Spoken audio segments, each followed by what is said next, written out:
কিছুক্ষণ আগে আমি টাইগার বাস মোড়ে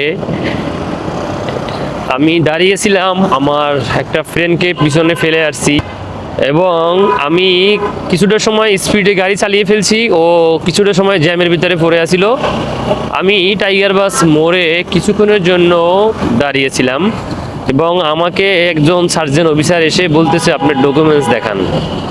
আমি বলতেছি কেন ডকুমেন্টস দেখাবো, আমাকে তো এখানে সিগন্যাল দেওয়া হয় না, আমি তো এখানে আমার একটা ফ্রেন্ডের জন্য ওয়েট করতেছি, ও গাড়িটা পিছনে ফেলে এসেছি সেজন্য। তো আমাকে উত্তরে বলতেছে আপনি যেহেতু ওয়েট করতেছেন সামনে গিয়ে ওয়েট করেন, এখানে দাঁড়ানো যাবে না, এটা আমাদের আমরা গাড়ি সিগন্যাল দিচ্ছি, চেক করতেছি, সেজন্য এখানে দাঁড়ানো যাবে না। তো আমি তাকে উত্তরে বললাম আপনি সিগন্যাল দিচ্ছেন, আপনি চেক করেন ডকুমেন্টস, আর আমাকে সিগন্যাল দেন নাই, আমি দাঁড়িয়ে থাকবো, আমি এখানে 1-2 মিনিট দাঁড়াবো, আমি তো এখানে 10 মিনিট আধা ঘন্টা দাঁড়াবো না। তো আপনি যাদেরকে সিগন্যাল দিচ্ছেন তাদের গাড়ি চেক করেন, আমি 1-2 মিনিট পরে চলে যাচ্ছি। তো আমার সাথে সে একটু বাজে বিহেভ করতেছে, সামনে গিয়ে দাঁড়া, এই সেই